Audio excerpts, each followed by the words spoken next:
Morning student. अब तो मैं शशि मौर्य, आप तो पहचान ही रहे होंगे। देखिए, अभी तक आप लोग को वाक्य के बारे में हमने चर्चा किया था। वाक्य की डिफिनीशन, वाक्य की विशेषताएं, वाक्य की प्रकार।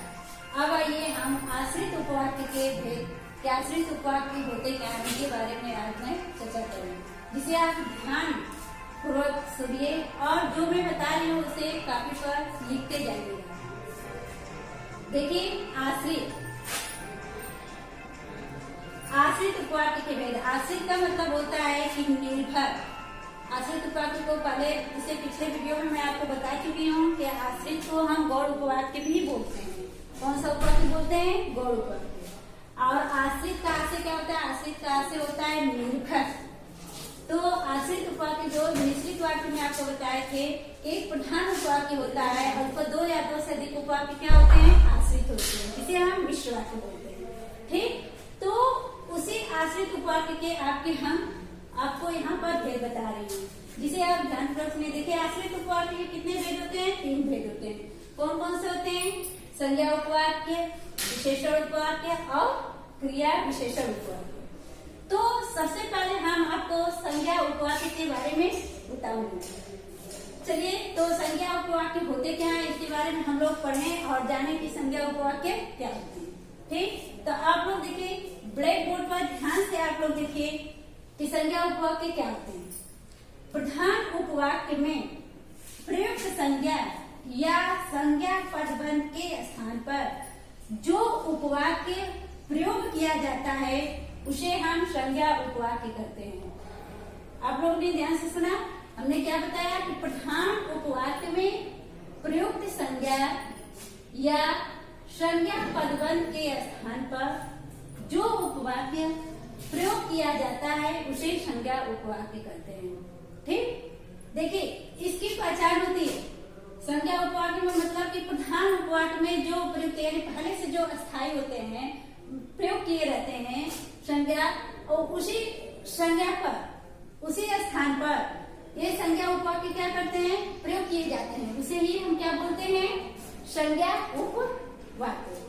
देखिए, इसकी पहचान क्या होती है, आपको मैं इसकी पहचान भी, विशेष रूप से इसकी पहचान भी मैं आपको यहाँ पर लिख दे रही हूँ, बता दे रही हूँ कि जिससे आप इसकी पहचान न भूलें।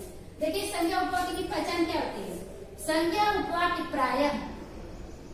प्रायः की समुच्चय बोधक अव्यय से जुड़े होते हैं।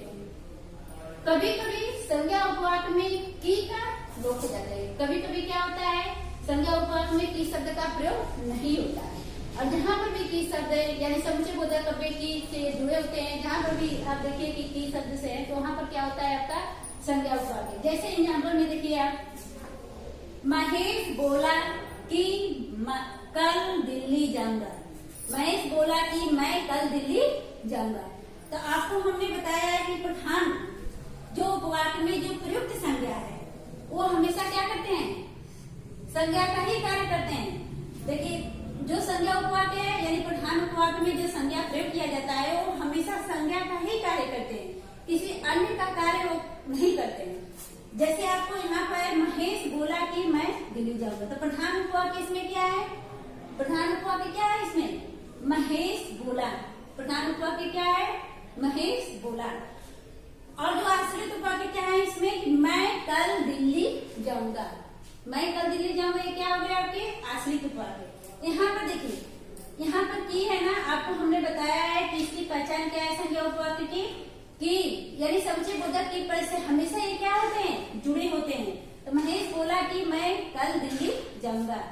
तो यहाँ पर आप ये सोच रहे हैं कि मैं तो सर्वनाम होता है, लेकिन मैं बता रही हूँ कि मैं यहाँ पर क्या है? संज्ञा है।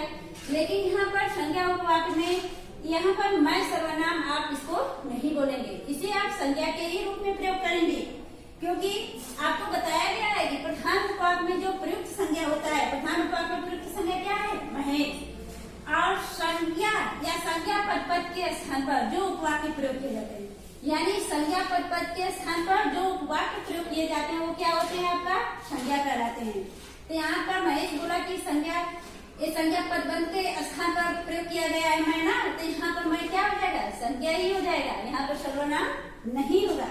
तो यहाँ पर देखिए महेश बोला कि मैं कल दिल्ली जाऊंगा, यानी महेश सिर्फ अपने लिए बोल रहा है। महेश क्या है? संज्ञा है, और महेश खुद अपने लिए कह रहा है कि मैं कल दिल्ली जाऊंगा।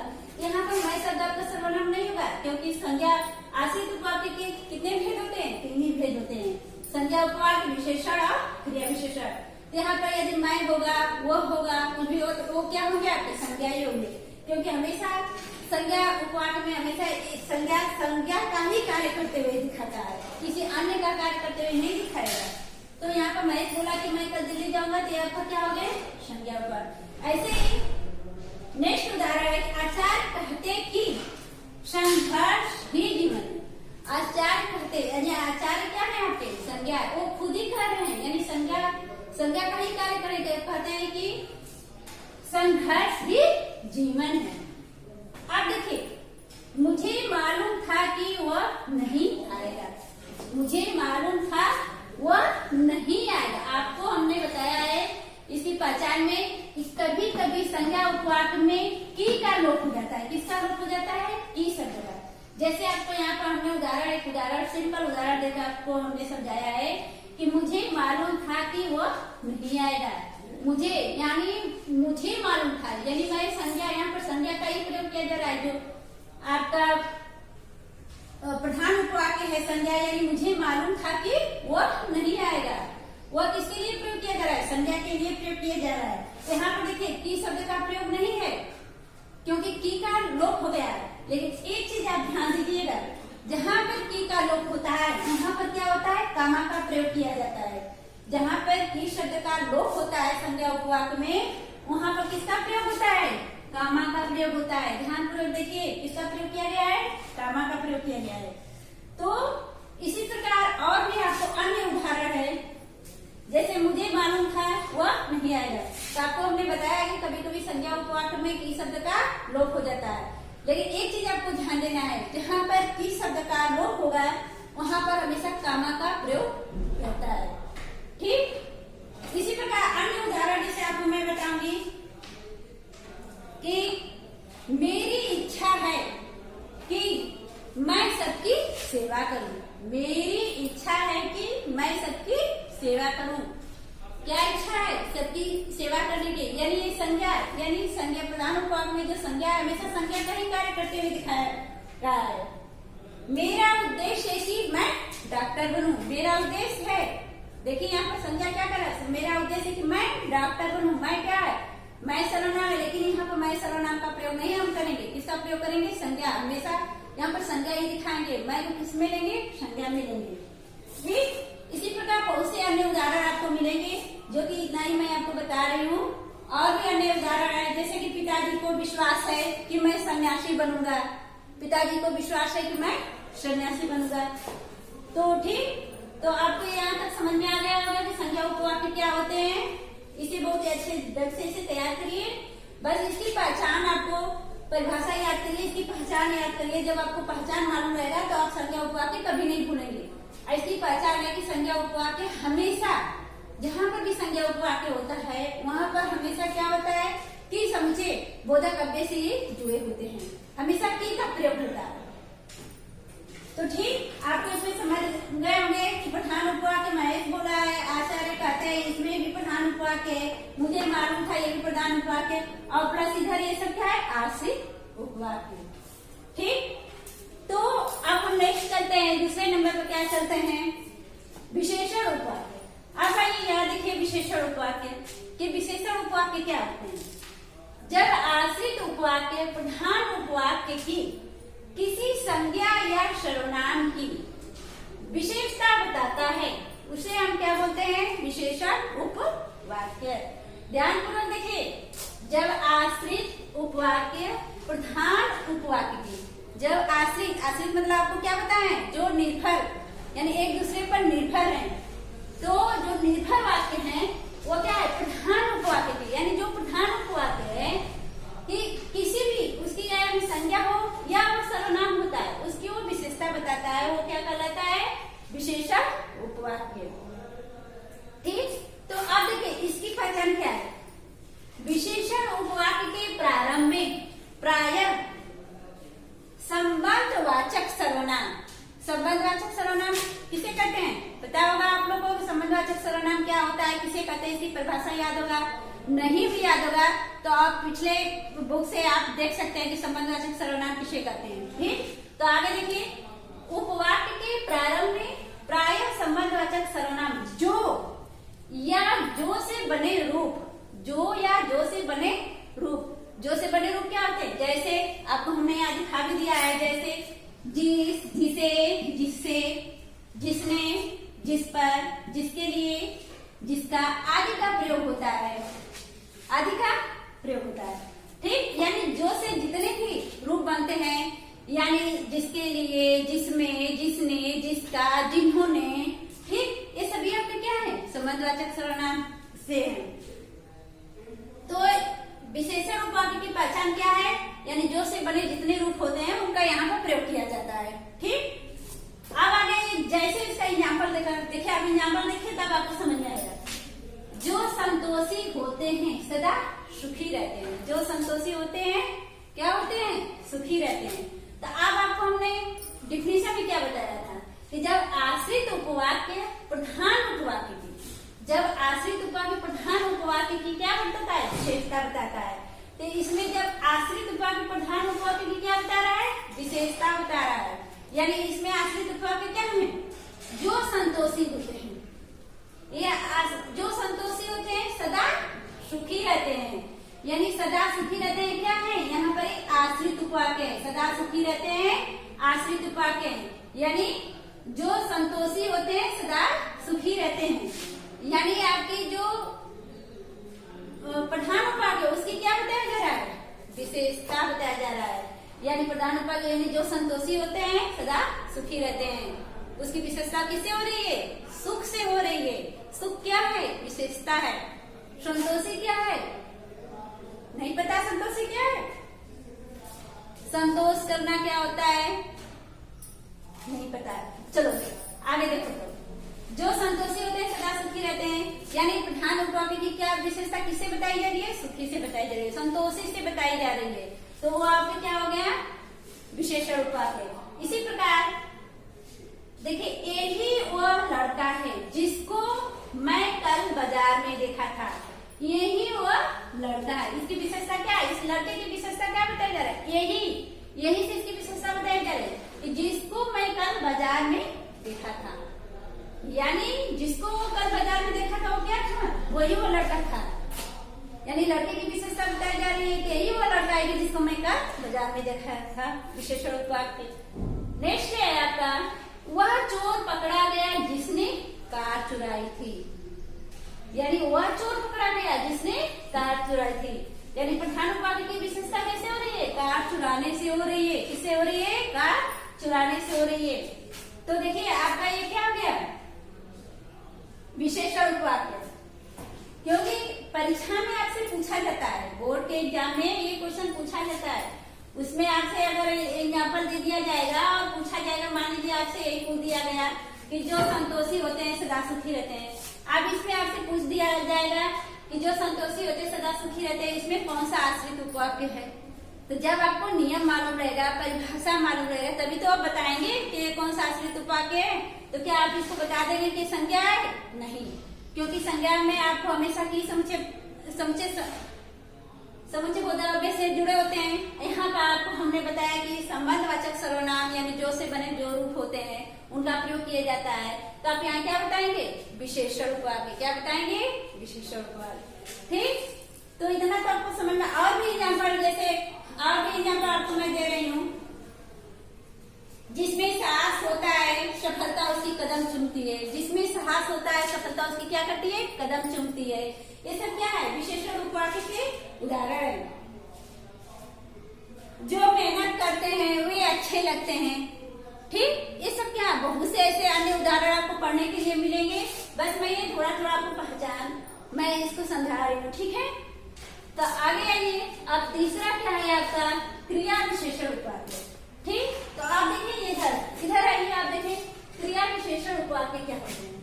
यानी जो उपवाक्य प्रधान उपवाक्य की क्रिया की विशेषता बताते हैं। किसकी विशेषता बताते हैं, प्रधान उपवाक्य की क्रिया की विशेषता बताते हैं, उन्हें हम क्या बोलते हैं, क्रिया विशेषण।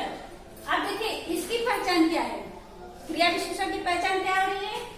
इसमें प्रायः जब तक, जैसे वैसे, जितना उतना, ज्यों त्यों, यहाँ वहाँ, जहाँ तहाँ आदि युग्म शब्द का प्रयोग किया जाता है। किसका प्रयोग किया जाता है?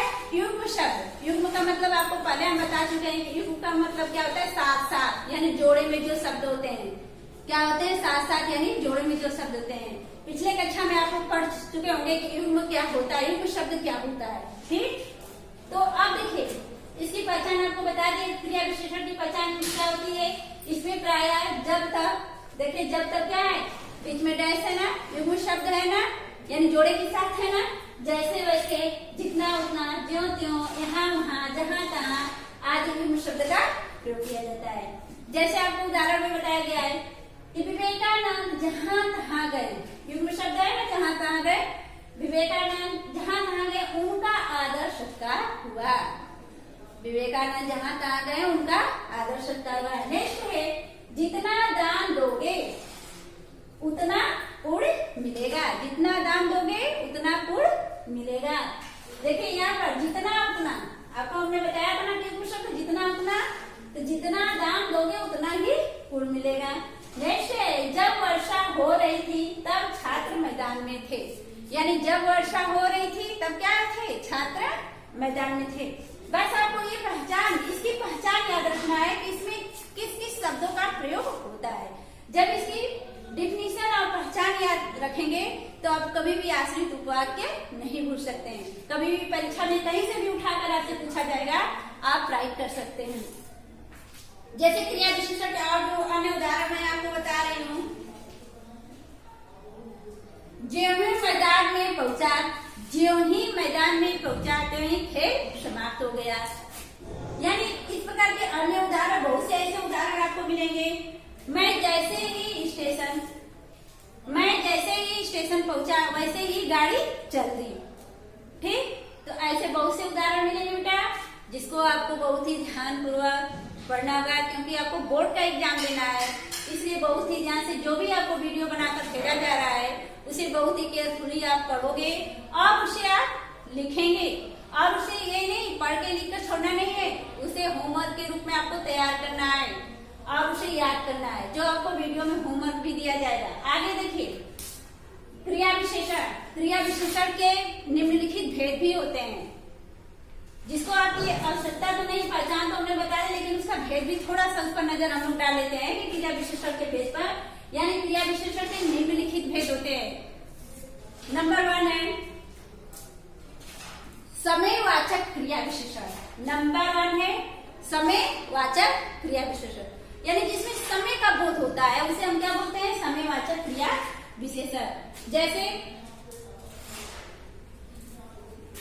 जैसे आपको, जब मैं दिल्ली रहता था बहुत काम करता था, यानी रीति क्रिया विशेषण में हमको बताया कि इसके निम्नलिखित भेद होते हैं। बस एक नजर डालने के लिए आपको बता रहे हैं कि जब मैं दिल्ली रहता था बहुत काम करता था, यानी यहाँ पर समय का बोध हो रहा है ना कि जब दिल्ली, यानी कब दिल्ली रहता था पता नहीं, आज रहता था, कल रहता था कि 10 दिन पहले रहता था, तो वहां पर समय का बोध बताया जा रहा है कि जब मैं दिल्ली रहता था तो बहुत काम करता था। यहाँ पर समय का बोध व्यक्त हो रहा है ना।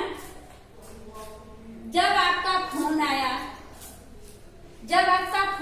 तब मैं क्या कर रहा था? नहा रहा था। जब आपका फोन आया तब मैं नहा रहा था, यहाँ पर भी समय का बोध हो रहा है। ठीक, तो इसी प्रकार और भी है, इसके भेद है। जैसे स्थानवाची हो गया, रीतिवाची हो गया। स्थानवाची जहाँ पर स्थान का बोध कराया जाता है, रीतिवाची जहाँ पर रीति यानी तौर तरीका, रहन सहन, ढंग तरीका का बोध होता है। परिणामवाचक होता है, कारणवाचक होता है, शर्तवाचक होता है, विरोधवाचक होता है, और इसके बाद प्रयोजनवाचक होता है। ठीक,